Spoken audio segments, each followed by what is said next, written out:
Bien, estimados, vamos a iniciar ya con la parte práctica. Vamos a empezar con los profesionales liberales u oficios. Vamos a ver que son bastante sencillos en relación a lo que veíamos del IVA y del IT.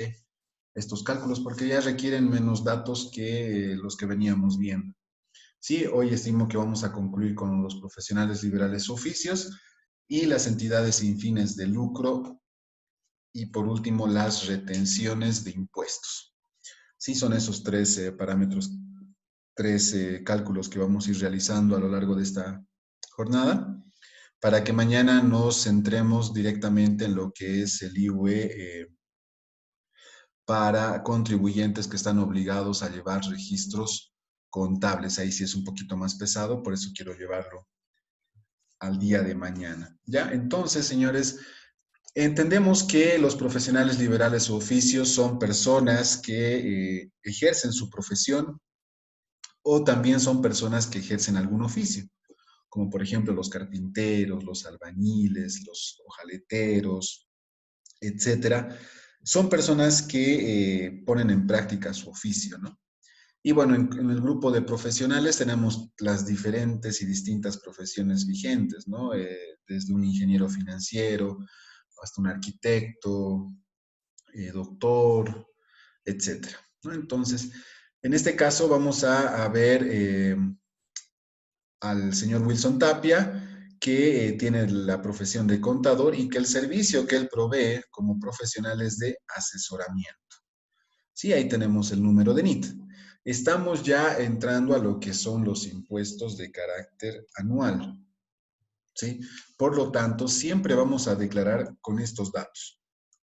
El dato de la gestión que voy a declarar. No nos olvidemos que la gestión contable en este grupo de contribuyentes es un año y el periodo siempre se declara por el tema del mes en el que se está declarando, ¿no? En este caso vamos a tomar en cuenta el mes de diciembre porque las personas que ejercen como profesionales liberales su oficio tienen ese vencimiento, ¿no? Todos, 31 de diciembre del 2000, del año que corresponda, ¿no? Entonces, es importante que nosotros al momento de declarar tomemos estos datos.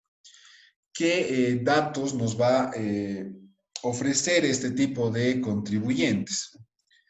Se nos va a presentar el dato de los ingresos facturados por operaciones habituales. En este caso estamos hablando los ingresos facturados por asesoramiento, ¿no? Estamos hablando de datos anuales. Ya no nos olvidamos de los detalles mensuales. También esta persona alquila un departamento que tiene, por ejemplo, ¿sí? Por lo tanto, realiza la facturación a través de un recibo oficial de alquiler, que es una nota fiscal equivalente a la factura, ¿sí? Que en el año factura un total de 18,325. Adicionalmente, en sus cuentas bancarias, en sus cajas de ahorro, esta persona genera un interés de 400 bolivianos en el año, ¿sí? Y por último, tenemos las facturas de gastos personales en un formulario 110. ¿Qué quiere decir? De que esta persona presenta en un formulario 110 todos los gastos efectuados con factura durante la gestión 2018. ¿Sí? Con estos datos se nos pide determinar el impuesto a pagar y llenar el formulario 510. ¿Por qué tenemos datos generales, señores? Porque en este grupo de contribuyentes no realizan o no están obligados a llevar registros contables. ¿Qué quiere decir eso? Que no se cuenta con una información financiera resumida en estados financieros, ¿no? Como en una empresa normal. Entonces, es por eso que nosotros nos remitimos directamente a los ingresos facturados, habituales, no habituales, y aquellos ingresos que se perciben fuera de cualquier ingreso facturado, como por ejemplo los intereses, ¿no? Bien, veamos qué es lo que vamos a calcular dentro de todo de todos estos datos. Por favor, cualquier consulta me cortan y me dicen, ¿sí? Por favor. Bien, tenemos los ingresos facturados por operaciones habituales, los de alquiler de inmueble, los intereses bancarios, ¿sí? En total vamos a tener los ingresos grabados por la sumatoria de estos tres conceptos que estoy marcando en estos momentos. Estos tres conceptos van a formar nuestros ingresos grabados. Por 333.210 que se van a declarar en la casilla 648. ¿No? Acá ya no hay mucho que clasificar, sino que son más cálculos y llevarlos directamente al formulario 510. A estos ingresos grabados le tenemos que descontar el IVA débito fiscal correspondiente por las facturaciones. ¿Qué estoy facturando, señores, de estos tres conceptos? ¿Alguien me puede decir?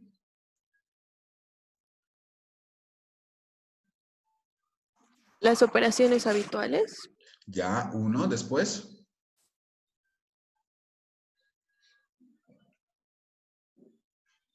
Alquileres. Exacto, ¿sí? Son justamente las dos actividades que conllevan una facturación, por un lado, de servicios y por el otro lado, el recibo de alquiler. No generamos o no se emite una factura por la recepción o por el ingreso de intereses bancarios, ¿no? Sabemos de que este tipo de ingresos no están grabados por el IVA, ¿no? Entonces acá volvemos a retomar ciertos conceptos. Entonces, si yo facturo los ingresos por asesoramiento y los ingresos por el alquiler del inmueble, voy a obtener un IVA débito fiscal de 43.625, ¿no? No nos olvidemos que estos 43.625 son únicamente el cálculo del 13% de estas dos o de estos dos ingresos. Entonces, acá al ladito vamos a poner fórmula para que se comprenda.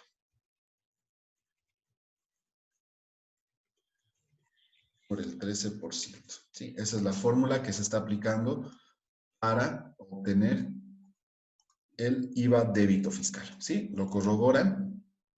Bien. Una vez de que nosotros tenemos nuestros, descontando el IVA débito fiscal, tenemos el ingreso ya previo al cálculo para la determinación del IVA. Sí, es una diferencia entre los total ingresos grabados menos el IVA débito fiscal. A este primer ingreso de 289.945 se le aplica los ingresos presuntos grabados, que para este grupo de contribuyentes solo es el 50%. ¿Qué quiere decir? El fisco te dice, de todos los ingresos grabados que tú tengas, descontando el IVA débito fiscal, solo te voy a cobrar el impuesto correspondiente al 50% de tus ingresos. Entonces, en ese sentido, se obtiene el 50% de la totalidad de los ingresos descontando el IVA débito fiscal. Este 50% restante va a representar nuestra utilidad imponible, ¿no? Y sobre esa utilidad imponible recién se aplica el 25%. ¿Qué quiere decir? Calculo el IUE, ¿no? Hasta ahí, señores. ¿Alguna consulta, alguna duda antes de pasar a esta parte del formulario 110?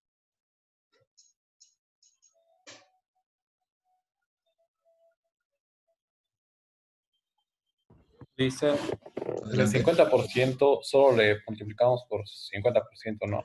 Sí, exacto. Directamente los ingresos totales grabados, descontando el IVA, que estoy marcando acá, acá serían netos, ¿no? Vamos a netos de IVA. A esa totalidad de ingresos netos de IVA le voy a aplicar el 50%, ¿sí? Y la diferencia va a ser la utilidad imponible. O sea, igual, equivalente al 50%. Por ambos lados. Acá simplemente estoy dividiendo para darle una estructura de acuerdo al formulario 510, que enseguida lo vamos a ver, ¿sí? Pero nosotros debemos tener en cuenta que de nuestra totalidad de ingresos netos, sobre el 50% vamos a pagar el 25%. ¿Sí? Es como una deducción. Te deduzco solamente el 50% y pagas sobre el 50% restante. ¿Se comprende?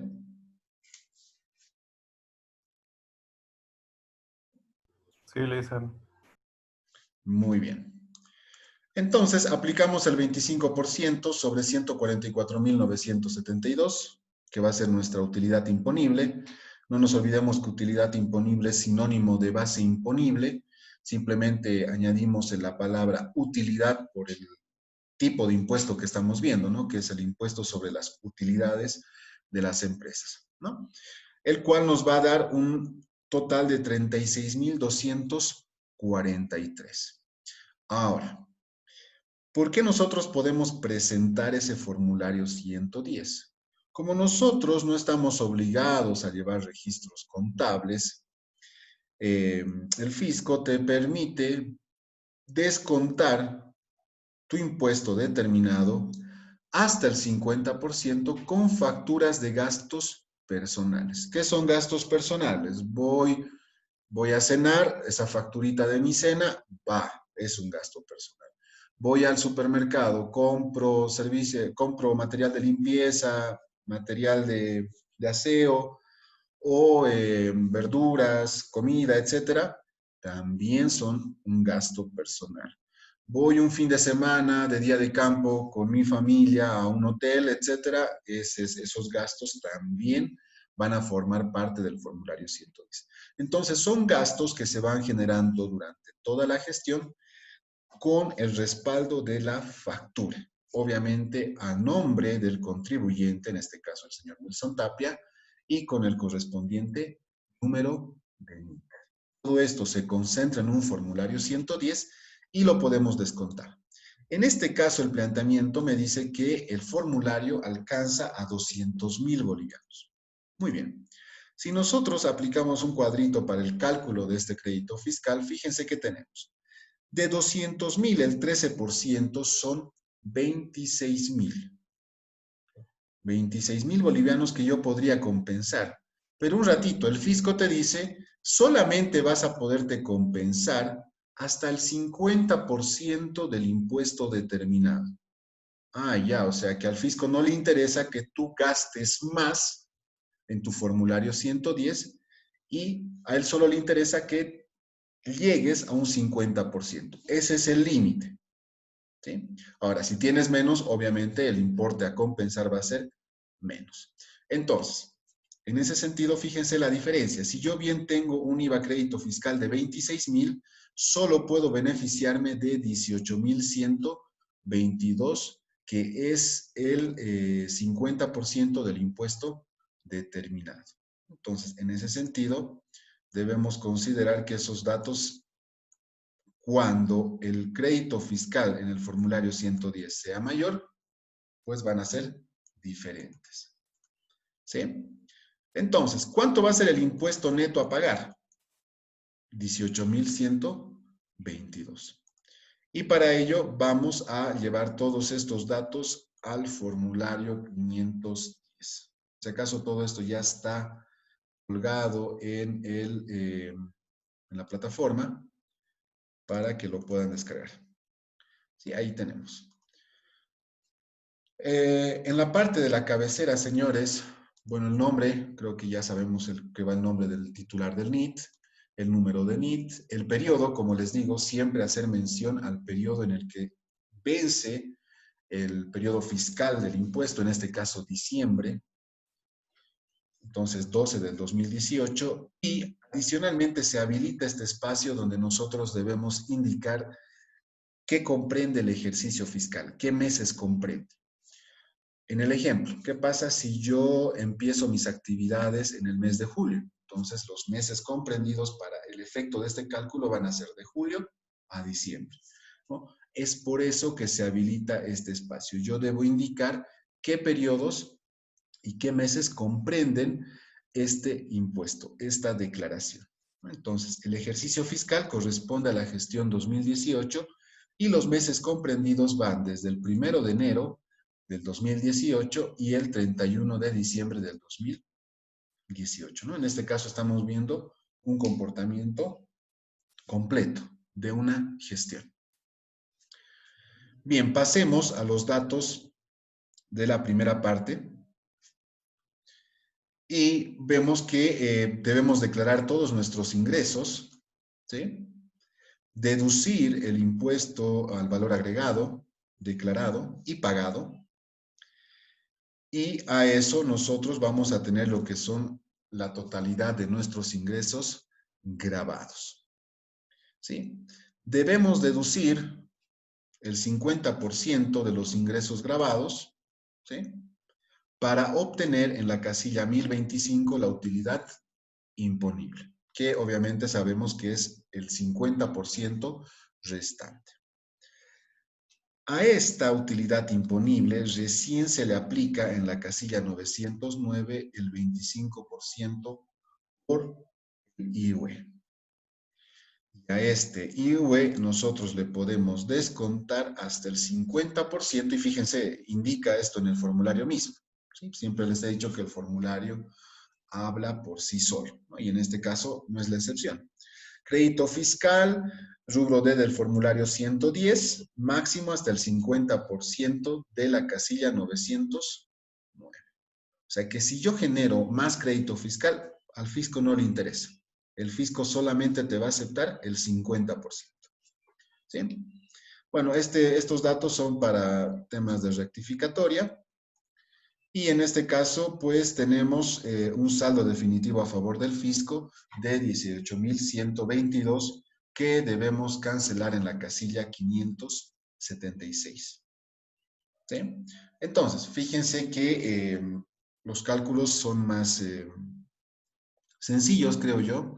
Simplemente que hay que considerar estos aspectos del 50% de los ingresos grabados y podernos deducir hasta el 50% del impuesto determinado con facturas en el formulario 110. Entonces, esos de repente son los puntos más importantes que tomar en cuenta al momento del llenado de este formulario.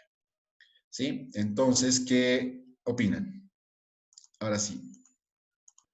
Lice, yo tengo Adelante. una duda. La parte que hemos determinado, eso del crédito fiscal, los 18,122, no sé si me puede volver a explicar.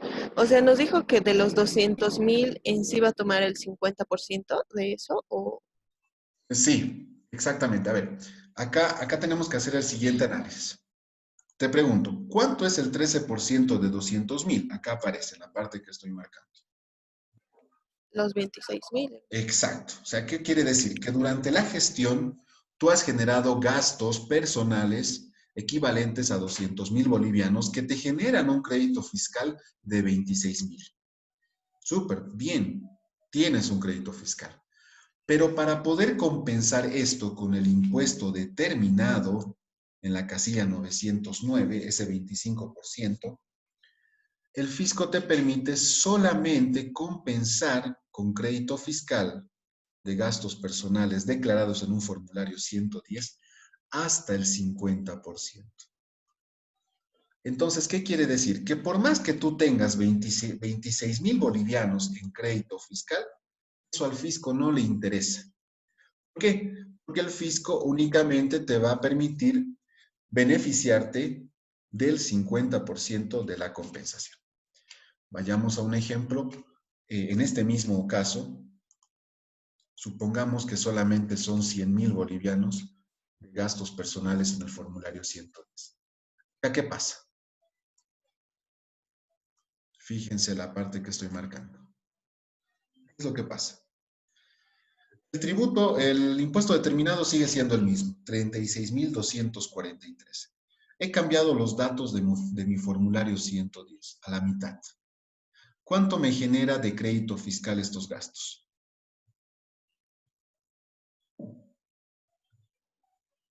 13,000. 13,000. ¿Supera el 50% del impuesto determinado? No creo. No. Si nosotros a simple vista vemos, ¿cuánto sería el 50% de 36,243? 18,122. ¿Sí? Entonces, si no supera el 50% el IVA crédito fiscal del formulario 110, fíjense qué pasa en la casilla 547. Yo puedo compensarme la totalidad de ese impuesto, de ese crédito fiscal. ¿Sí? Pasaba todo lo contrario hace rato. Hace rato el crédito fiscal era mayor al 50% de mi impuesto determinado. Por lo tanto, me limitaba el fisco a beneficiarme hasta ese 50%. ¿Sí? En cambio acá pasa lo contrario. Acá el IVA crédito fiscal del formulario 110 es menor al 50% del impuesto determinado y por lo tanto corresponde beneficiarnos de la compensación total. ¿Se comprende con estos dos ejemplos, señores? Sí, dicen, gracias. Gracias. Muy bien. ¿Qué opinan los demás? Le dicen, ¿y no se puede acumular el crédito fiscal? No, lamentablemente no es como en el IVA. No se puede. Es un crédito fiscal que muere en la gestión. O sea, por más de que tú tengas un sobrante, ese sobrante lamentablemente se consolida a favor del fisco. Y pues tienes que empezar a reunir nuevamente desde enero del siguiente año hasta finalizar la gestión. ¿Sí? A ver, ¿alguna otra pregunta?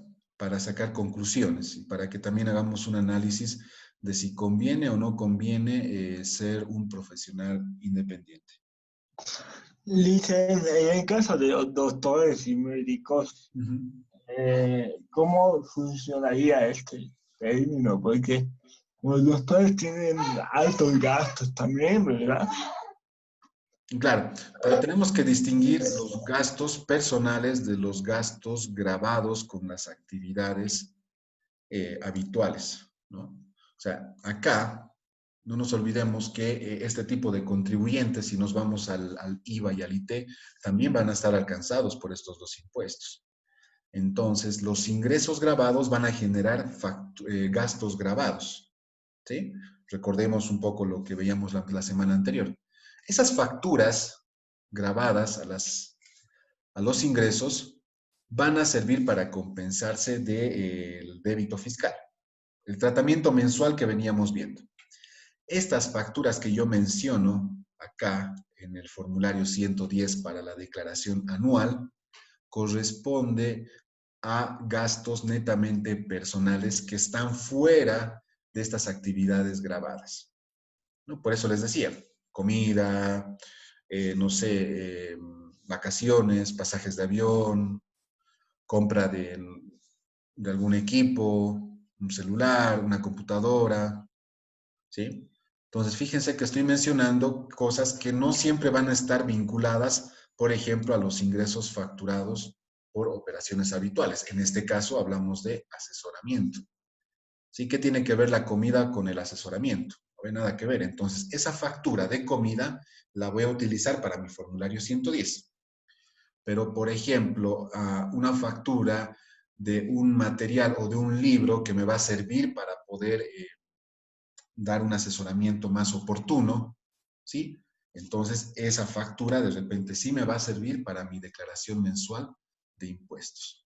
O de repente me voy a comprar, no sé, un equipo, una laptop que me va a servir para ejercer mi actividad profesional. Por lo tanto, esa factura de la compra de esa laptop me sirve para mis impuestos mensuales. ¿No? Pero si voy Ahora dicen, me pero meto los, adelante. los medicamentos que compra un doctor, eso sí puede ser facturado, ¿no ve? Descontado con factura. Sí, podría descontar como parte de su servicio. Eso sí sería como para su impuesto mensual. Pero debemos entender la profesión del doctor, ¿no? El doctor va a estar ahí para diagnosticar, para recetar, no va a estar para vender medicamentos. Entonces ahí No, como... claro, pero podría ser como que un conjunto de consulta con medicamentos, ¿no? Claro, pero ahí estamos yendo a otro tipo de actividades. Ahí estamos yendo a una venta de bienes, ¿no? En este caso, venta de medicamentos. Entonces, si pasa eso, o sea, si un doctor pasa a hacer la venta de repente de medicamentos, ya tiene que pasar al grupo de contribuyentes obligados a llevar registros contables.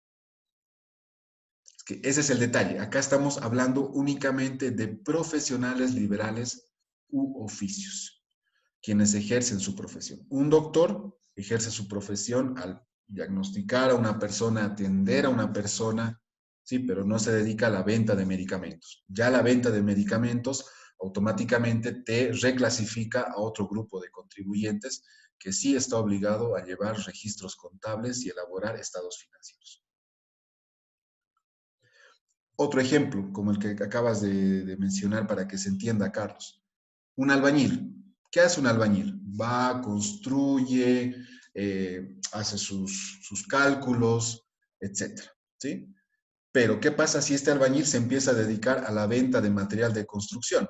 No, ya no puede ser parte de este grupo de contribuyentes. Pasa a ser del grupo de contribuyentes obligados a llevar registros contables. No sé si se comprende esta parte, Carlos.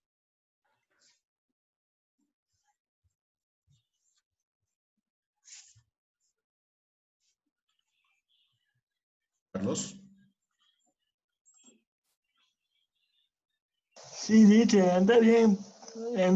Sería bueno entenderlo como una empresa que es mejor, en vez de estar servicios Ujú, de exacto. asesoramiento personal, ¿no? Exacto, Carlos. O sea, si tú quieres diversificar tus unidades de negocio y aparte de ofrecer tu servicio profesional, de repente quieres abarcar otro rubro, otra unidad de negocio, entonces sí, no te conviene totalmente ser una empresa unipersonal. ¿Sí? Y esa es la diferencia. En este grupo solo puedes desarrollar tu profesión, no otra actividad. ¿Sí? Claro, Luis. Entonces, el Gracias. alquiler sí va porque ahí no estás desarrollando ninguna profesión ni nada. O sea, simplemente estás alquilando un bien inmueble que está en desuso. Pero si ya te dedicas a la venta de bienes o principalmente a la venta de bienes, ya formas parte de o puedes llegar a ser una empresa unipersonal. Por eso es importante, señores, hacer el siguiente análisis. ¿Hasta dónde me conviene a mí ser un profesional liberal o oficio? ¿Sí? ¿Cuánto estaríamos pagando efectivamente del impuesto si hacemos un cálculo bruto en porcentajes? ¿Sí? ¿Alguien puede deducir? ¿Cuánto estaríamos pagando de la totalidad de nuestros ingresos?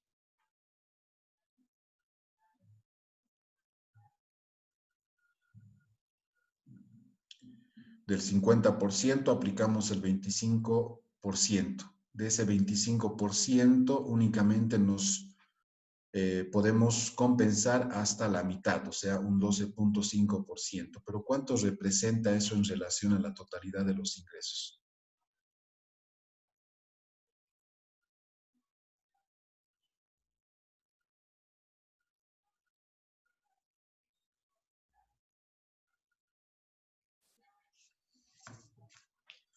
En porcentaje, señores, si bien acá pagamos un 25%, esto representa un 12.5% de nuestros ingresos. Si yo descuento la mitad a esto, ¿eh? Voy a tener que pagar siempre, esto no va a cambiar, un 6.25% sobre mis ingresos. Ese va a ser mi costo de IUE por la totalidad de mis ingresos. Obviamente, compensando este 50% que me corresponde en un formulario 110. Entonces, acá es importante determinar si me conviene o no me conviene ser un profesional liberal u oficio.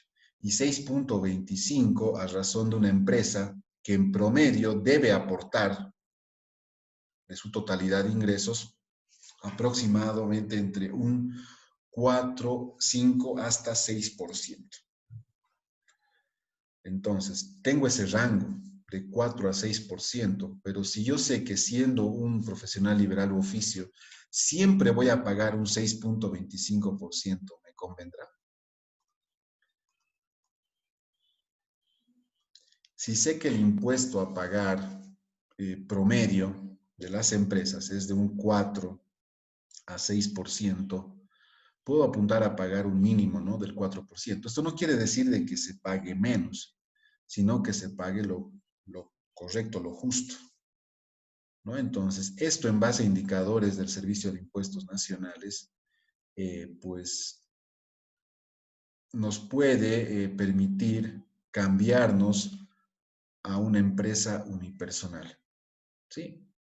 Incluyendo las limitaciones que mencionábamos hace rato, ¿no?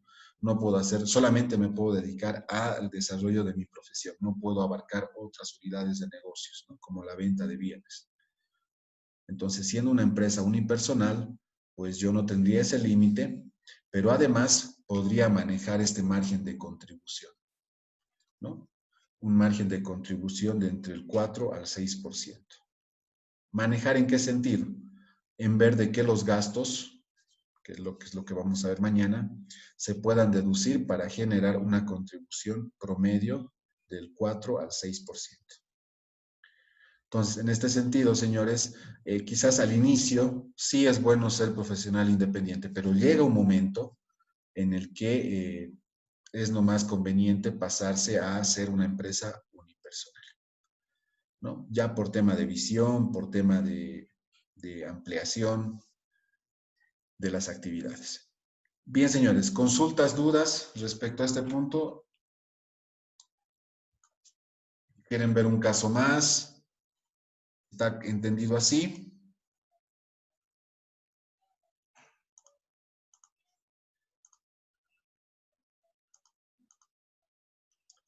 ¿Qué opinan? Adelante. Sí, listo, creo que veamos un caso más. Sí, listo. Uno más. Ya, un caso más. El caso 2, entonces. Ya, este es el caso 1. Ya está en la plataforma. Ahora vamos a ver el caso número 2.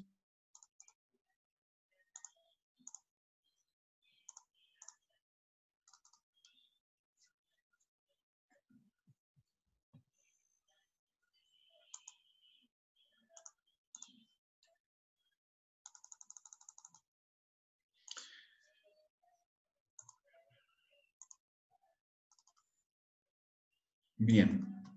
Ahí está, tenemos el caso número 2. La persona natural es el señor José Zurita. El NID del profesional es que termina en 6. Profesión arquitecto y el servicio que realiza es el diseño de planos para construcción. ¿Sí? Entonces estamos viendo otro tipo de desarrollo de la profesión, en este caso de un arquitecto. Repetimos la gestión que corresponde al 2018 y el periodo a diciembre, porque ese es el mes en el que concluye el periodo fiscal. En este caso, los datos para el llenado son los ingresos por facturados por operaciones habituales es de 754.764, los ingresos por alquiler de inmueble 43.980 y las facturas de gastos personales en el formulario 110 por 200.000. ¿Sí? Bien, pasemos a la resolución. Acá directamente nosotros podemos resolver el formulario, pero vamos a hacer este cálculo adicional únicamente para terminar de comprender el procedimiento, ¿sí? Declaramos nuestros ingresos habituales y los de alquiler de inmueble, ¿sí? Como no tenemos otro, pues le aplicamos el 13% del IVA. Esto debemos descontar. Si en una primera instancia sumamos estos ingresos grabados, le descontamos el IVA y vamos a tener lo que es el total de ingresos netos. Netos de IVA, para que se complete. A este ingreso neto de IVA deducimos los ingresos grabados por el 50%. Y por diferencia tenemos lo que es la utilidad imponible, que es el otro 50% restante. A esta utilidad imponible, señores, le aplicamos el 25%, que es la alícuota de este impuesto. Y podemos beneficiarnos únicamente hasta el 50%, pero resulta que en este caso las facturas en el formulario 110 por gastos personales solamente alcanzan a 26,000 bolivianos. Me corresponde beneficiarme de todo ese crédito fiscal porque no alcanza o no supera el 50% de mi impuesto determinado. ¿Sí? En este caso, el impuesto determinado aproximado es de 43,432. ¿Sí? Entonces, no alcanza. En este caso, son 26,000 bolivianos de crédito fiscal que tenemos, por lo tanto, corresponde compensar al 100% todo el crédito fiscal. Por diferencia, el impuesto a pagar que se va a obtener de este cálculo es de 60,863. ¿Sí? Todo esto lo tenemos que traducir en el formulario 510. No nos olvidemos que ese es el formulario habilitado para la declaración de este impuesto. ¿Sí? Ahí tenemos, José Zurita, el número de NIT, no nos olvidemos del periodo, el ejercicio y los meses comprendidos, ¿no? ¿Qué tenemos? Los ingresos percibidos, 798,744, el impuesto al valor agregado, 103,837, y los ingresos grabados, la diferencia de ambos, ¿no? 694,907. A estos 694,907 le aplicamos el 50%. Y por diferencia tenemos el código 1025, que es la utilidad imponible, ¿no? Utilidad imponible, base imponible, similares. Sobre esta base o sobre esta utilidad imponible, aplicamos el 25% ya en la casilla 909. ¿Sí? Y de estos 900, de esta casilla 909, nosotros podemos deducirnos únicamente la mitad, ¿no? Pero, como en este caso, el crédito fiscal del formulario 110 solo alcanza 26,000, nos compensamos la totalidad. ¿Por qué? Porque no supera el 50%. Por lo tanto, nuestro impuesto determinado, aquí un error de fórmula, es 60,863. En la casilla 996 y en el impuesto a pagar en efectivo 60,863. ¿Cuándo vence este impuesto, señores? Periodo anual, ayer habíamos visto.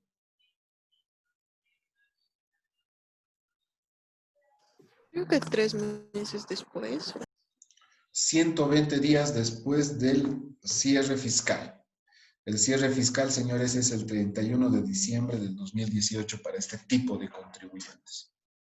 Entonces, en este sentido, pues, tenemos 120 días después. 120 días calendario, ¿no? Por eso es que normalmente el vencimiento cae el 29 o 30 de abril, dependiendo también si es día hábil, ¿no? Ojo con eso. Si no es día hábil, pues pasa al siguiente.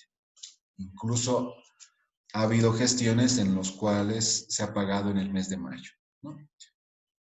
Entonces, ese, señor, es el procedimiento para la declaración de este tipo de contribuyentes, profesionales, liberales u oficio. Normalmente cuando se realiza o se empieza con este tipo de actividades profesionales, se recomienda al inicio tener este NIT, ¿no? Como persona natural.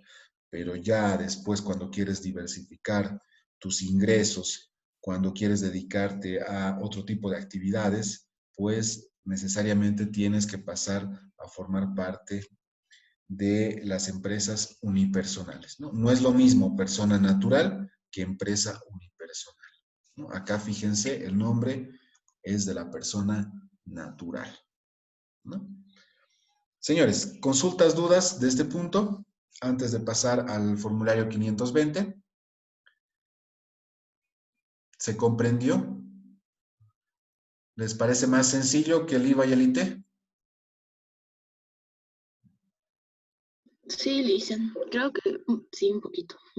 Sí, ¿no? Porque en el IVA y en el IT sí teníamos más datos, mucho más análisis. En cambio acá como que estamos yendo directamente al punto Tenemos los datos principales y simplemente es aplicar y llenar los formularios. No hay dudas, ¿no, señores? Porque después de ver el formulario 520 vamos a pasar a hacer unas prácticas en grupos, que va a durar 20 minutos máximo. Bien, a ver, Nicole Valenzuela, ¿se comprendió? Sí, creo que sí. Ya, Melanie, Hice una pregunta. En adelante. la última parte del formulario, ¿cómo hizo para corregir la fórmula? Es que estoy haciendo a par con usted y no sé qué me Ah, salió. no, es simplemente la diferencia, lo que dice acá, ¿no? Saldo definitivo a favor del fisco, casilla 909, menos casilla 547, menos 622, menos 640. Esas son las casillas. Entonces Ah, es ya. lo que hago.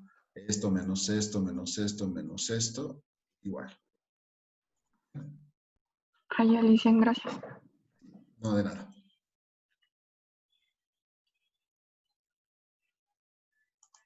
Bien, señores, entonces vamos a pasar al caso número 1 del formulario 520. ¿Ya? No hay ninguna otra duda. Creo que está más sencillo, ¿no? Por eso también está más fácil.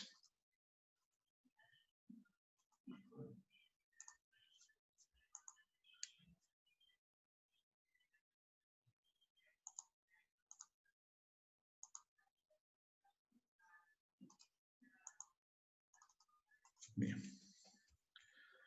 Acá, señores, vemos un segundo grupo de contribuyentes que responden a aquellas organizaciones no gubernamentales sin fines de lucro. ¿Sí?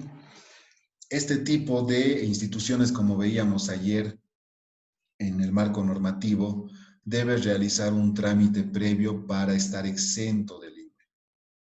Y acá, pues, como la actividad responde a un carácter social, ¿sí? Tienen este tratamiento específico. Pero ojo, previo al trámite que les menciono. Si existen organizaciones que no realizan este trámite, lamentablemente igual nomás pagan el IVA. ¿Sí? Por más de que sean una asociación, una fundación. No, si no hacen el trámite respectivo, lamentablemente siguen siendo sujetos al IVA.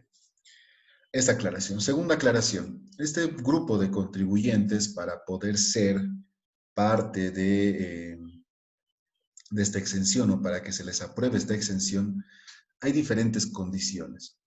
Las más principales, las más importantes, son que cuando se disuelvan, ¿sí? Porque va a haber un momento en el que se pueden disolver, se prevé de que todos los bienes activos fijos principalmente, pasen a otra institución similar.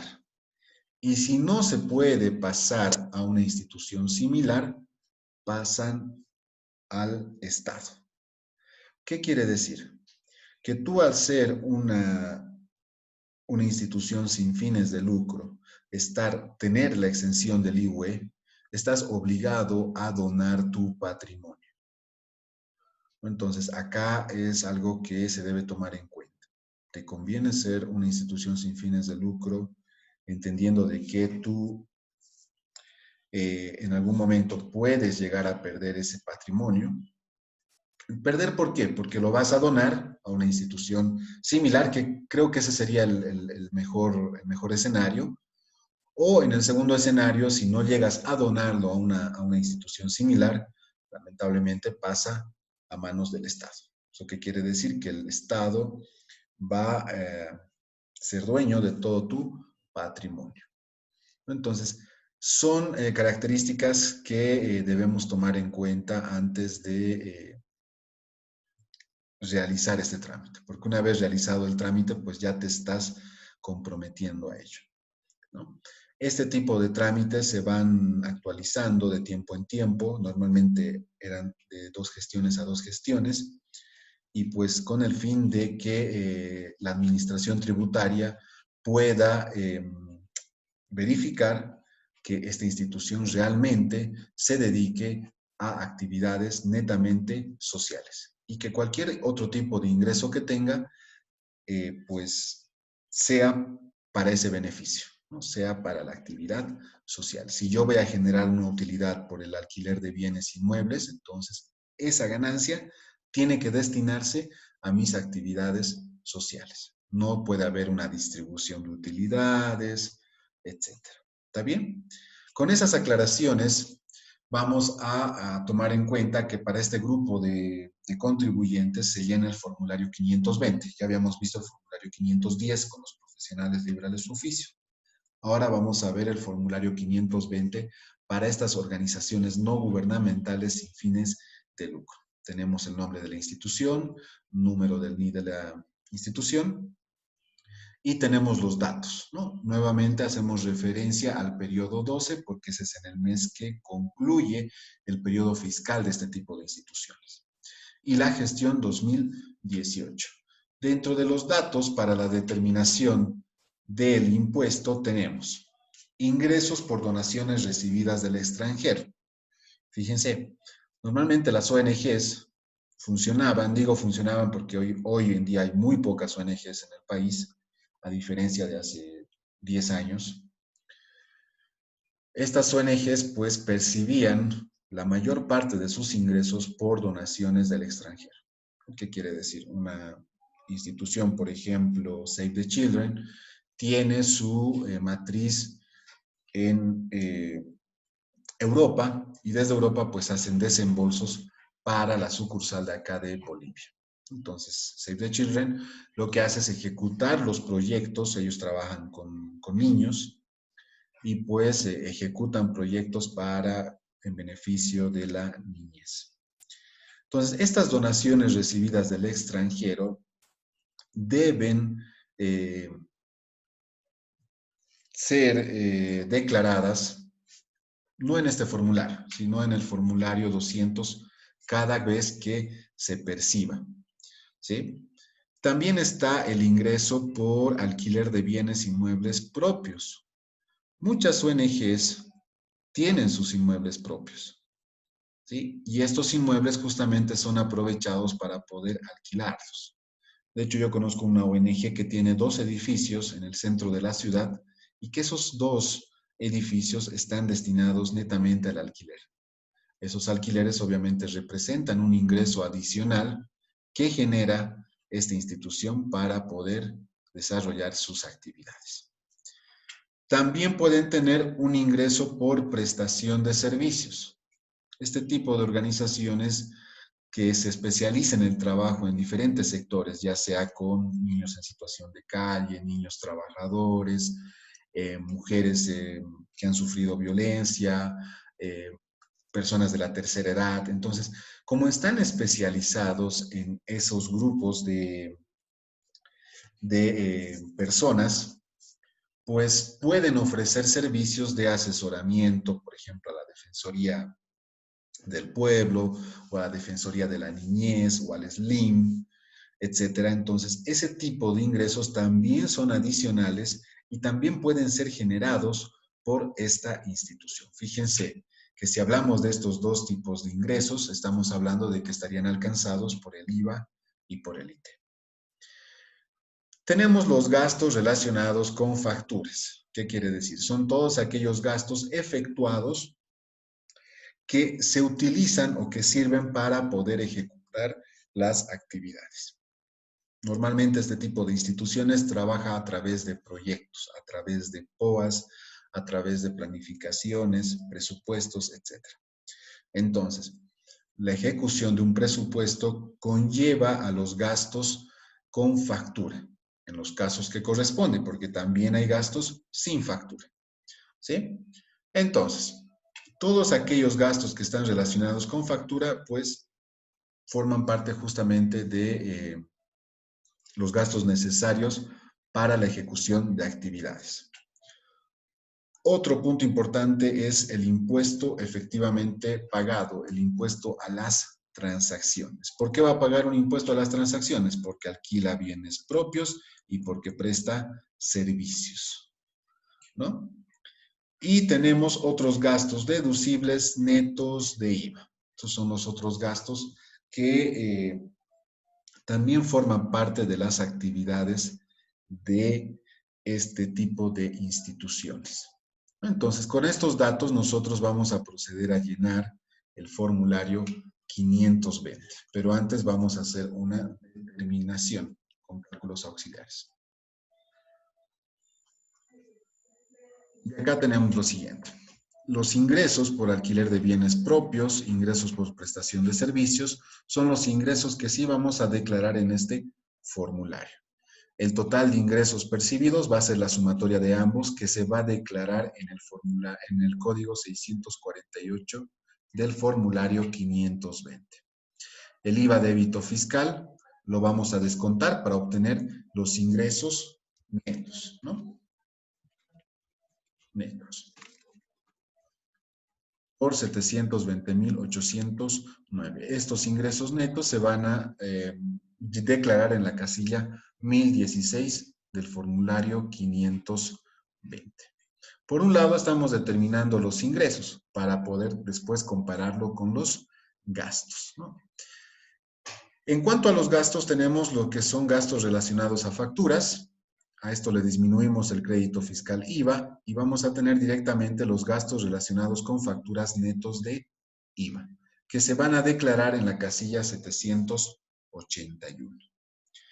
El IT efectivamente pagado se declara en la casilla 794 y otros gastos deducibles netos de IVA se van a declarar en la casilla 912 por 20.319.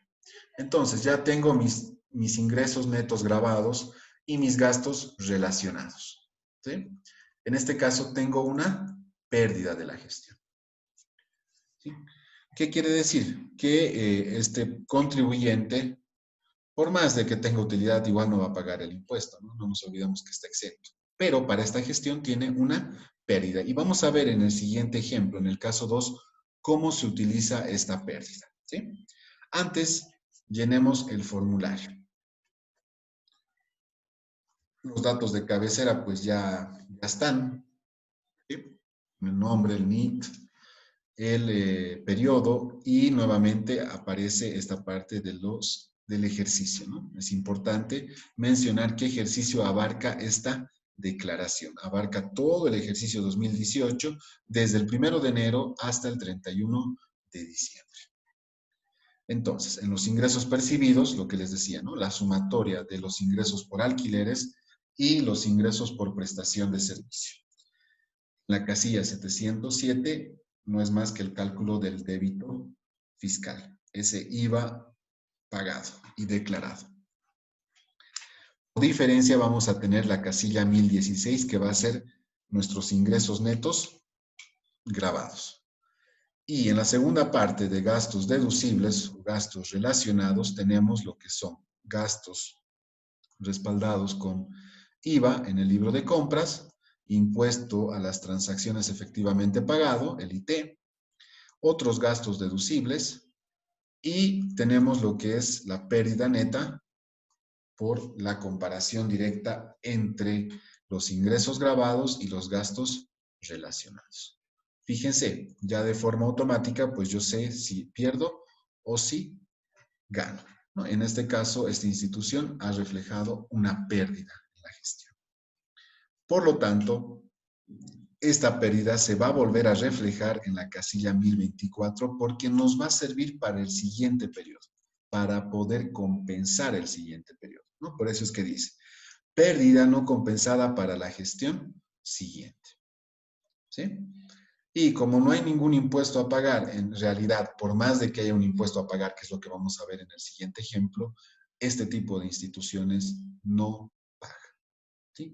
Acá simplemente es un resumen de aquellos ingresos que están grabados o que podrían estar grabados en una situación sin exención, como son los ingresos por alquileres y por prestación de servicios, y se declaran todos los gastos relacionados a esas actividades, ¿no? Como les decía, todo lo que está relacionado a los ingresos por donaciones y aquellos gastos efectuados para la ejecución de las actividades se informa en el formulario 605. Es otro tipo de formulario específicamente para este tipo de contribuyentes. Formulario 605, versión 2. ¿Sí? Entonces, ahí sí se menciona este tipo de ingresos recibidos por donaciones. Entonces, señores, nosotros debemos considerar esos aspectos para el llenado de este formulario. Nuevamente, creo que es más sencillo, es más fácil de digerir en relación a lo que veníamos viendo del IVA y del IT, y simplemente tenemos que reconocer aquellos ingresos y gastos que, bueno, nosotros ya vamos a tener de entrada en los datos, ¿no? Simplemente es clasificarlos en este formulario. Ahora sí, consultas, dudas. Le dicen los otros gastos deducibles, ¿qué podrían ser? Los otros gastos deducibles son aquellos que, por ejemplo, gastos con retenciones, ¿sí? De repente las personas, ¿qué es lo que vamos a ver justamente más rato?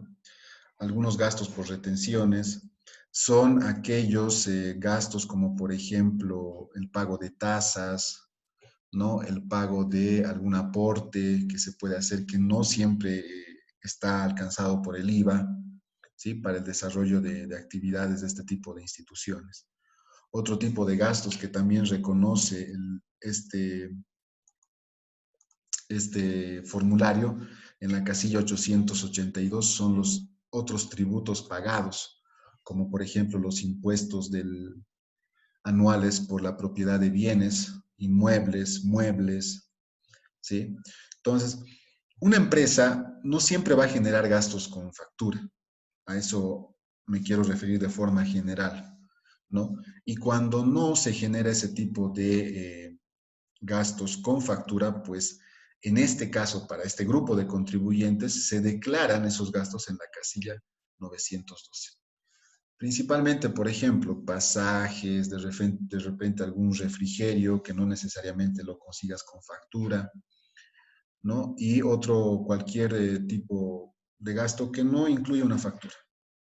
¿Sí? Obviamente lo ideal es pedir factura, pero debemos ser realistas y es justamente lo que vamos a ver posterior a concluir con este formulario, ¿no? Las retenciones. ¿Cuándo corresponde realizar una retención de impuestos? ¿Cuándo no? Y cuándo ya corresponde pasar a otro régimen.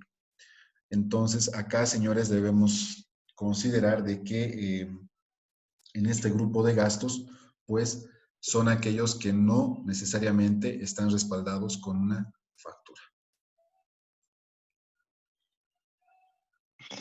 En el caso de los pagos con sueldos y salarios, ¿se lo pueden descontar? También, siempre y cuando estén relacionados. Por ejemplo, ¿qué estaría relacionado a estas actividades? De repente, el sueldo del portero del edificio que se está alquilando, ¿no? O el sueldo de la persona que limpia, ¿no? Y una persona que limpia, de repente, al inicio no te va a emitir factura, por ejemplo. También son gastos deducibles. Dicen, Adelante. estaba viendo igual en la hoja de plan que el IT ya estaba calculado directamente. ¿Eso siempre va a estar así o nosotros tenemos que sacarlo? Sí, siempre va a estar así. Acá, señores, el detalle no es que nos enfoquemos mucho en los cálculos, ¿no? Principalmente en la parte del planteamiento, sino que sepamos distinguir dónde vamos a utilizar estos importes, ¿no?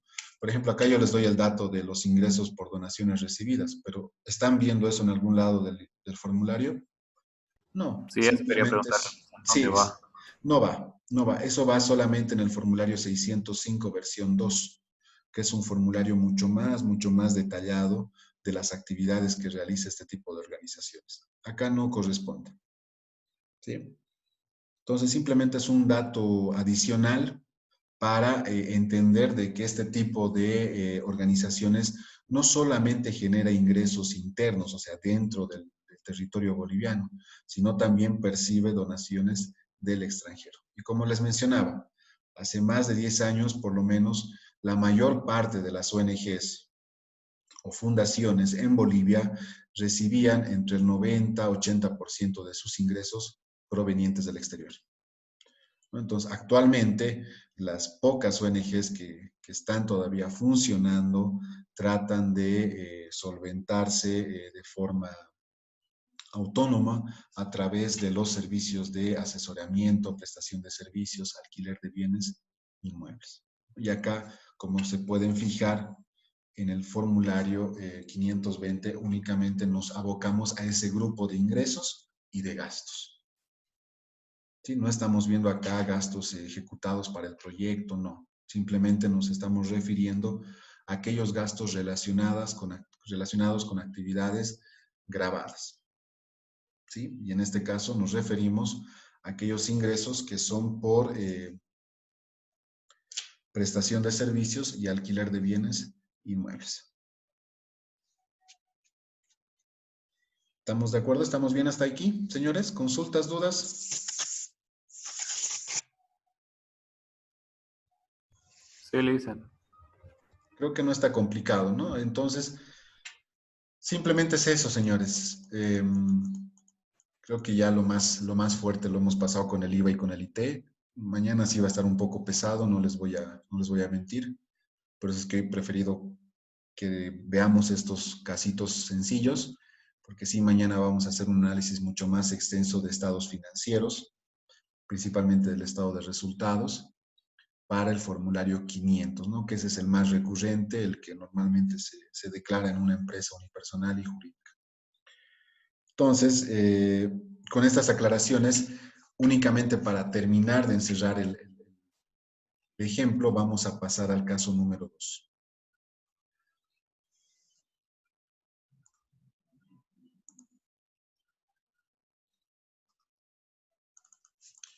Acá está. Vamos a continuar con este tipo de organizaciones y vamos a continuar con la gestión 2019 de la misma institución. ¿Cuál es el fin? ¿Sí?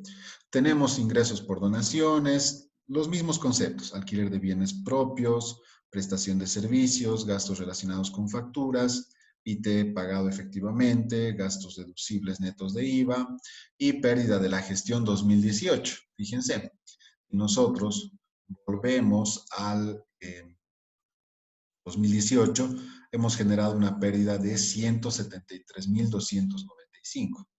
Por lo tanto, esos 173.295 nos va a servir para esta gestión.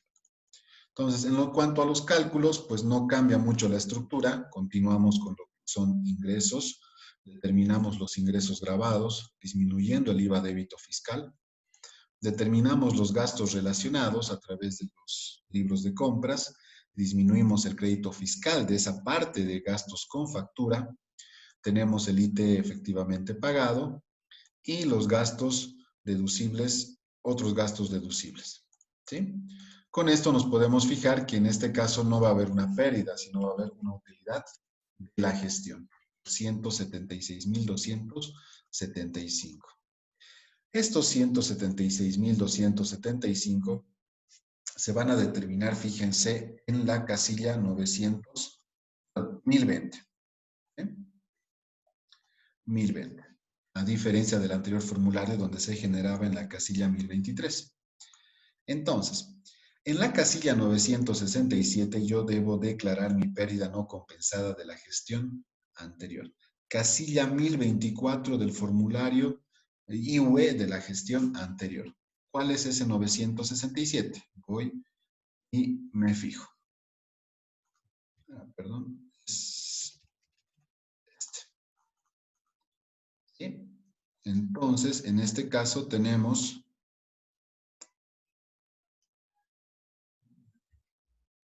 a ver, 1024. Acá está. ¿Sí? Esta es la casilla 1024 del periodo anterior, 2018, y eso es lo que nosotros debemos llevar a nuestra casilla 967. Y fíjense cómo aplica esto. La utilidad neta va a ser la diferencia entre la casilla 1020 y 967, por diferencia, obviamente. Vamos a tener una utilidad neta imponible de 2.980. Y el impuesto determinado va a ser de 745. Pero como les decía, en este caso el pago no corresponde. ¿Por qué? Porque nos estamos refiriendo a una institución, primero, reconocida por el Código Civil, ¿sí? Como una asociación sin fines de lucro. Segundo, porque este tipo de contribuyentes realiza un trámite de exención del IVA. Por lo tanto, estaría fuera o no llegaría a pagar este impuesto, ¿sí? Por lo tanto, hasta acá corresponde los cálculos. No corresponde llenar el formulario, la casilla 747, ni la casilla 576, por más de que exista un impuesto determinado, señores. ¿Sí? Entonces, es importante que nosotros podamos distinguir eso, ¿no?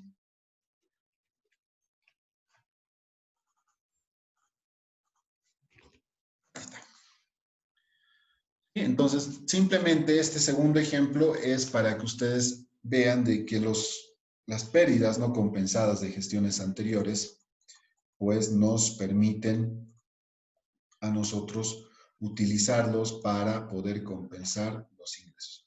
Como que no tiene mucho sentido, porque si al final no vas a pagar, pues no, pero lo tienes que hacer por procedimiento, ¿no? Y por procedimiento corresponde realizar hasta este punto. Bien, señores, consultas, dudas.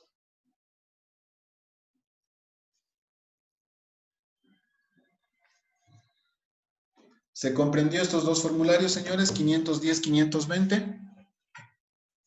¿Alguna dificultad? A ver, vamos a ir preguntando. Daniela, ¿qué opinas?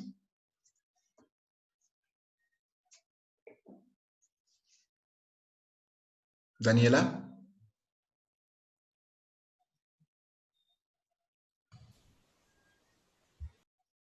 Claro, tío. Dice. ¿Perdón? No te escuché bien, Daniela.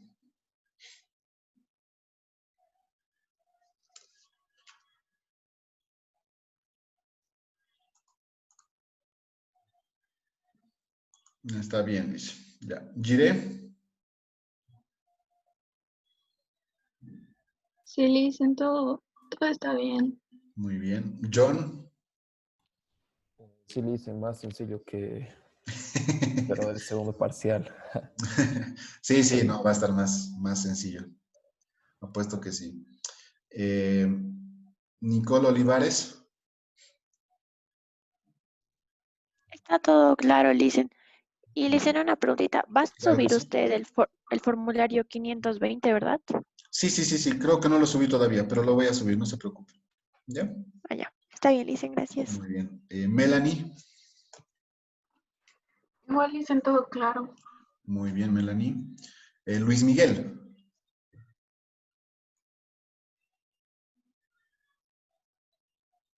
Luis Miguel.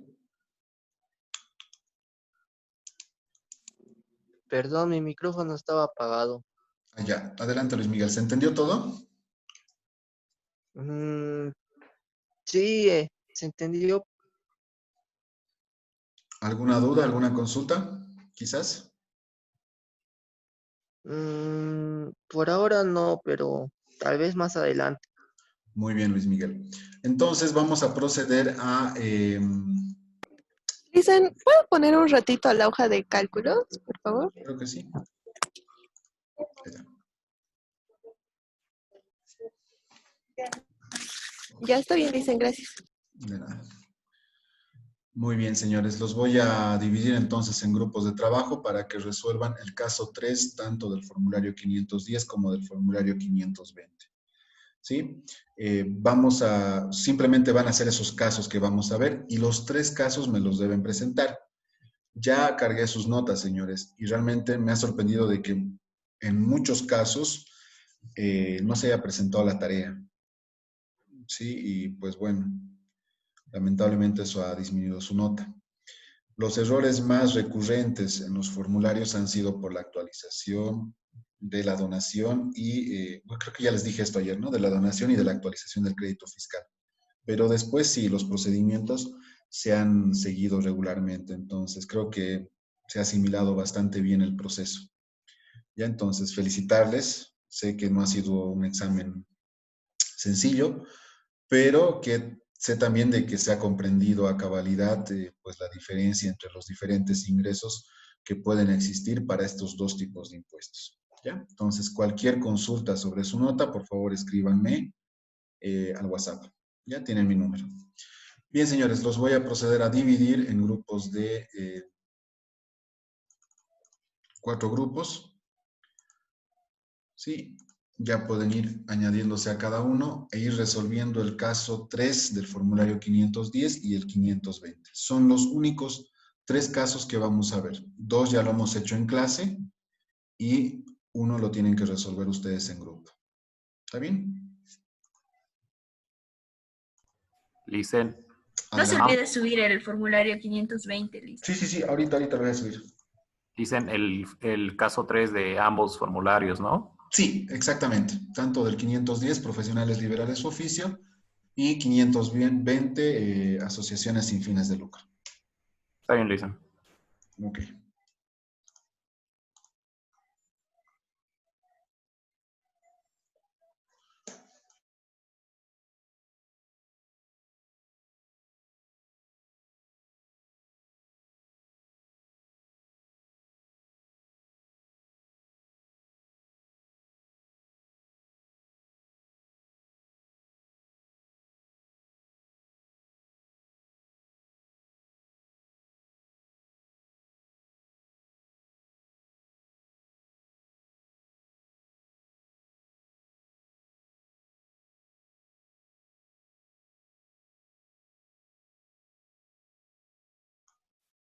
Adriana Antesana y Andrea Rodríguez, por favor, deben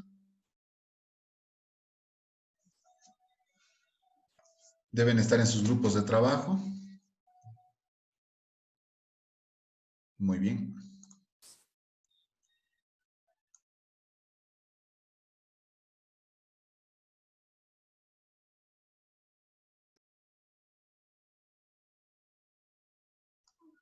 Bien, vayamos, bueno, ya estamos todos. Dudas, señores, ¿cómo les fue con los 2 formularios?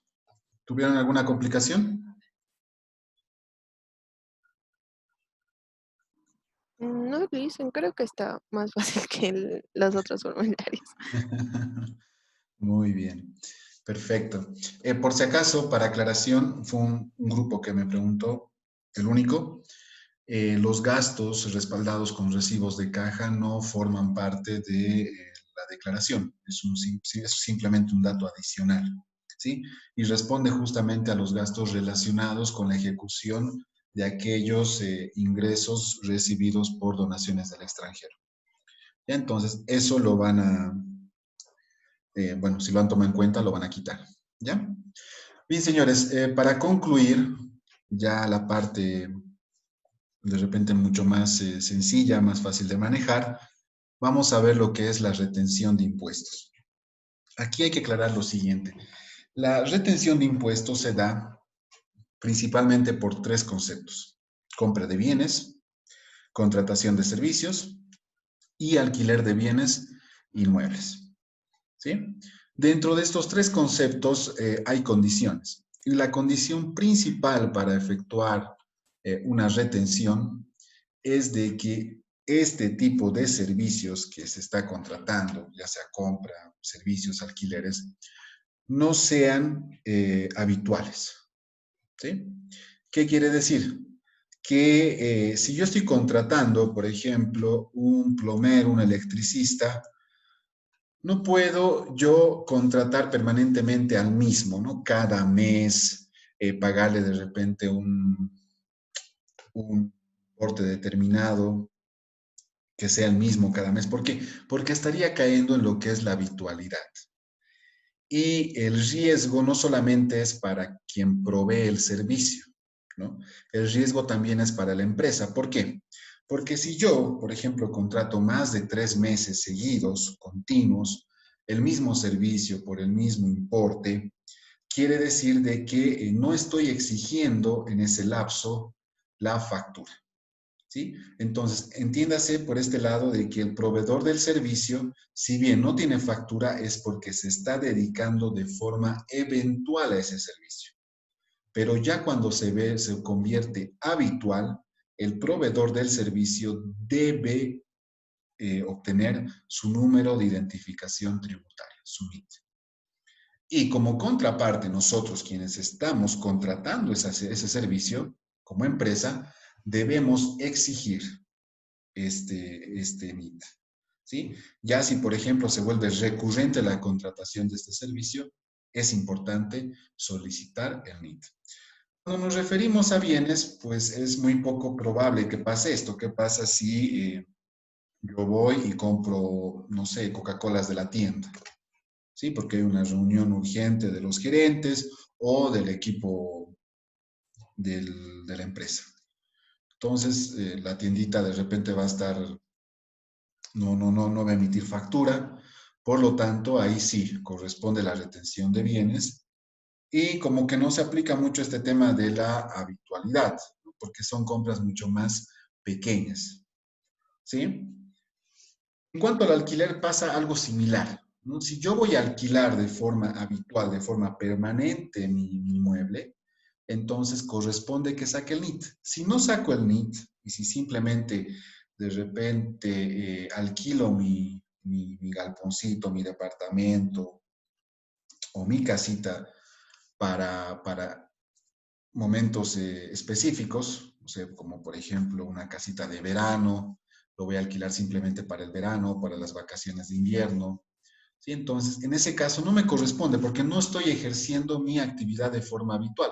Por lo tanto, sí corresponde que se me retenga un impuesto. Pero si lo voy a hacer de forma habitual, necesariamente tengo que obtener el NIT. Y la empresa debe hacer ese seguimiento. ¿Cómo hace ese seguimiento? ¿No? Si estoy contratando a la misma persona, si estoy contratando el mismo espacio, como por ejemplo un galpón, si estoy contratando los mismos servicios cada mes, entonces ya se convierte recurrente, se convierte habitual ese servicio, ese alquiler. Entonces necesariamente tengo que empezar a pedirle el NIT, pedirle la factura, y obviamente si ya va a emitir factura va a tener NIT, al proveedor del servicio. Entonces, es bien importante considerar esto, señores, porque muchas veces pensamos que hacer retenciones es similar a la legalización de gastos. Así es que no tengo factura este mes, ya, entonces no te preocupes, te hago la retención. Y pensamos que con ese procedimiento estamos legalizando un gasto que de repente debía haber correspondido la nota fiscal de por medio, ¿no? Entonces, hay que quitarnos un poco ese mal hábito, porque lamentablemente también se maneja de una mala forma esto, ¿sí?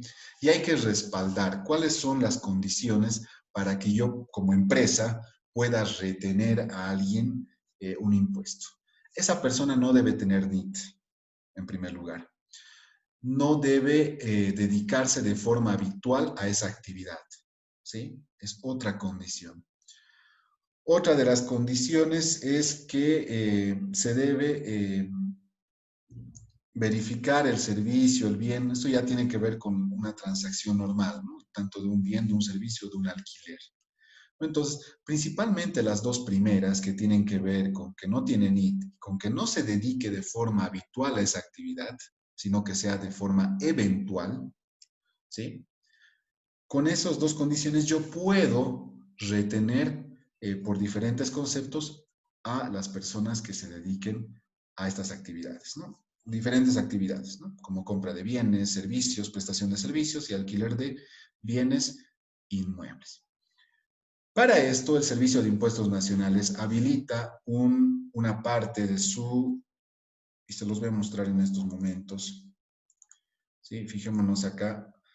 Hay una parte en la página de impuestos donde podemos nosotros verificar si la persona tiene NIT o no tiene NIT. Simplemente vamos a entrar así de rápido para que se den cuenta de que sí existe una herramienta para verificar, ¿no? Antes de retener. Porque ¿qué pasa? Yo digo, sí, mi proveedor me dice, no tengo NIT. Ah, ya, súper, te aplico la retención, pero resulta que tiene NIT. Entonces, el problema va a ser para mí como empresa, porque ese gasto puede estar sujeto a una no deducibilidad para el IVA. Entonces, ahí tengo el riesgo de perder ese gasto como deducible. Entonces, entramos a lo que es la oficina virtual y acá, fíjense en esta parte donde dice ingreso al portal Servicio al Ciudadano, certificación de no tenencia de NIT. Y fíjense que los datos son únicamente los datos que aparecen en el carnet de identidad. Tenemos el número de carnet de identidad, voy a poner el mío simplemente para ejemplo. ¿Sí? Fíjense cómo va a aparecer la certificación. Ahí está. Entonces, los datos, simplemente el NIT. Y fíjense que en mi caso, obviamente, yo tengo NIT. ¿Qué es lo que aparece? Certificado de no tenencia de NIT, válido solo a solicitud, con documentos, se realizó la búsqueda en los registros, asociado, y no se encontró ningún, qué raro. Qué raro. Yo tengo NIT. Fíjense cómo falla esta parte. Y está correcto mis datos, ni siquiera me he equivocado. Qué increíble. Debe ser porque no estoy declarando mis impuestos desde la cuarentena. Quizás es eso. Pero, como ejemplo, señores, fíjense que este es el certificado que emite el Servicio de Impuestos Nacionales, ¿no? Es un certificado donde acredita a la persona que no tiene NIT. Dicen, ¿no es porque ha puesto su número de NIT y no su número de carnet? Ah, puede ser. Ah, verdad. Ahí es. Y tienes razón. A ver. Ahora sí. Hemos visto un certificado de no tenencia de NIT. Ahora vamos a ver el mismo. No. Es seguramente por el tema de que no estoy abriendo mi portal desde marzo. Entonces, hay una inhabilitación automática que te hace el Servicio de Impuestos Nacionales. Pero no, inclusive debería salir como NIT inactivo. Muy, muy, muy raro esto. Ya me estoy preocupando. Pero, señores, esto es falla del sistema, ¿no? Y este es justamente el certificado que nosotros debemos verificar antes de realizar una retención a las personas, ¿sí? Si sale este tipo de certificado no tenencia de NIT, automáticamente, pues, sí podemos realizar la retención de impuestos a esa persona, ¿sí? Entonces, ese es un procedimiento que se puede hacer. Han visto que no toma más de 2 minutos. Únicamente necesitamos el carnet de identidad para proceder a llenar los datos, ¿sí? En ese sentido, señores, estamos viendo un poco el marco normativo genérico importante, relevante de las retenciones. Vamos a pasar a la parte del llenado de formularios, que es muchísimo más sencillo que el 510 y el 520. Aquí van a intervenir diferentes tipos de formulario. Para ello vamos a ver, clasificar en 3 tipos de impuestos. Va a haber una retención por IUE, va a haber una retención por IT, impuesto a las transacciones, y va a haber una retención por RSIVA, formulario 604. Vamos a llenar 3 formularios. Pero fíjense, vamos a tomar la base de cálculo, los datos que se nos plantean. Se ha comprado bienes, que resulta que es por compra de refrigerios varios durante el mes, por 587 bolivianos. Se contrató los servicios de un plomero y electricista para mantenimiento del inmueble por 1.500 bolivianos. Y se realizó el contrato de alquiler de galpón, ¿no? Por 4.000 bolivianos. Resulta que ese es el mes donde nos llega la mercadería y necesitamos alquilar un galponcito extra para nuestra mercadería. Entonces, con estos datos nosotros procedemos. La retención del IUE por bienes y servicios corresponde a aplicar antes una base presunta. La base de cálculo va a ser la totalidad de los gastos realizados durante el periodo, pero la base presunta que se debe utilizar es el 20% para los bienes y 50% para los servicios, ¿no? Entonces, ¿qué quiere decir? Para bienes solamente te voy a cobrar sobre el 20% el impuesto y para los servicios sobre el 50%. Esa es la base presunta, ¿sí? Entonces acá me voy a poner entre paréntesis 20% base presunta. Y acá va a ser lo mismo, pero el 50%.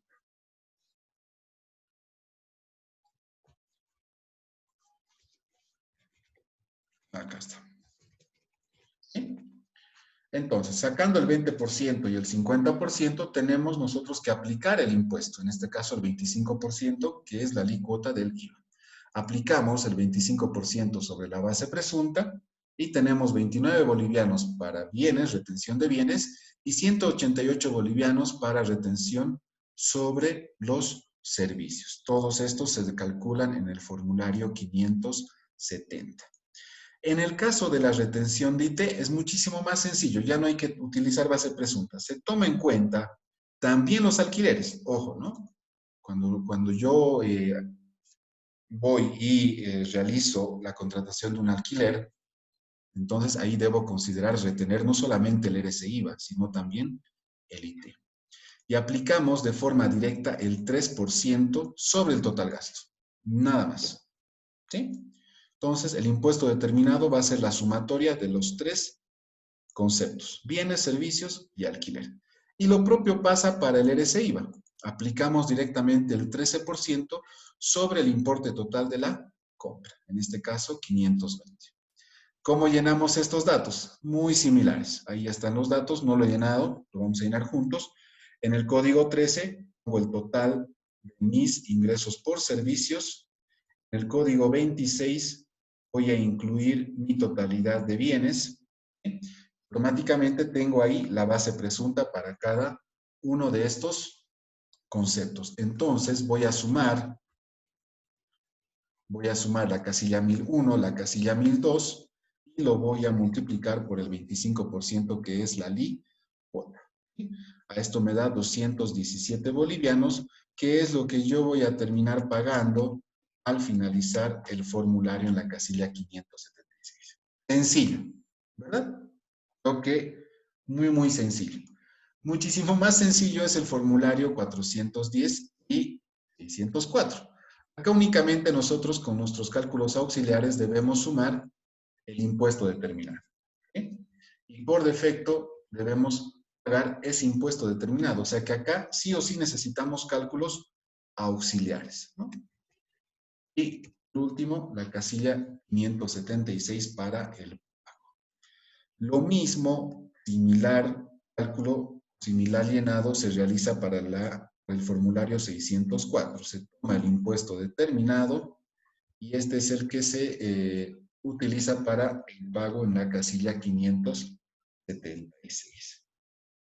Bien, ahí tenemos saldo definitivo a favor del fisco, impuesto a pagar en efectivo. Entonces, ¿qué es lo importante de todo este procedimiento?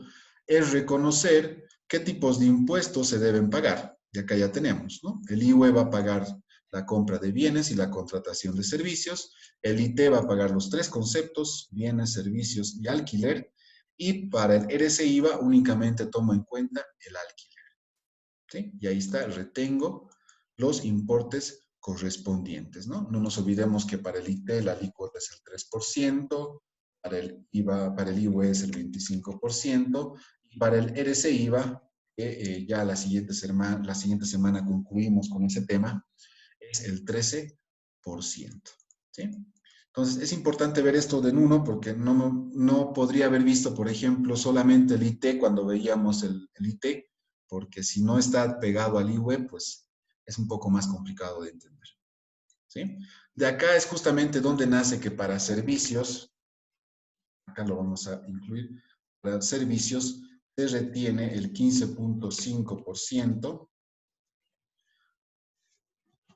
para bienes se retiene el 8%, y para alquileres se retiene el 16%, ¿no? Entonces, son los importes, los porcentajes que se deben aplicar para la retención de impuestos. Bien, señores, sé que ha sido un poco intenso esta parte. Mañana, al iniciar, por favor, quisiera dudas respecto a este caso de retención de impuestos al inicio, para que simplemente veamos los aspectos más puntuales y relevantes. ¿Está bien? No sé si hay alguna duda. Creo que no es muy complicado. Es bastante sencillo. Quizás mañana vamos a ver el tema de la autorretención o el gross up que también se utiliza en las empresas, ¿no? ¿Qué pasa si yo calculo desde el importe pagado? Ahí es diferente. Acá estamos calculando sobre el importe total del gasto, ¿no? En este caso por la compra de bienes, servicios y alquileres. Pero ¿qué pasa si tengo todo lo contrario? Tengo el importe pagado. Entonces, ¿cómo calculo mis retenciones? Eso es por una simple regla de 3 y nada más, ¿sí? ¿Dudas, señores? ¿Consultas?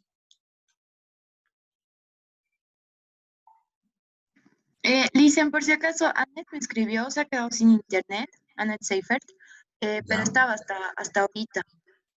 ya. Muy bien. Le vas a poner presente con su nombre, ¿ya? Ya, súper. Sí, me he dado cuenta que se salió.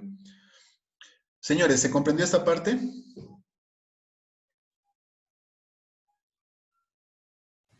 ¿Qué dicen? Mañana las dudas, ¿no? Sí. Simplemente era para concluir con el avance hoy y mañana vamos a ver dudas puntuales y algunos aspectos más que ya lo hemos visto que simplemente tienen que ver con los cálculos. ¿Sí? Bien, señores, si no hubiese ninguna otra duda, pues nos vemos el día de mañana. Revísenlo hoy y vamos a ir trabajando el fin de semana en los otros casos, ¿sí?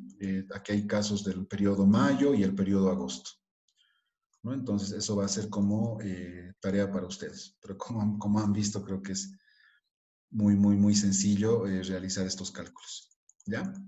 Entonces, nos vemos el día de mañana, señores. Que les vaya muy bien.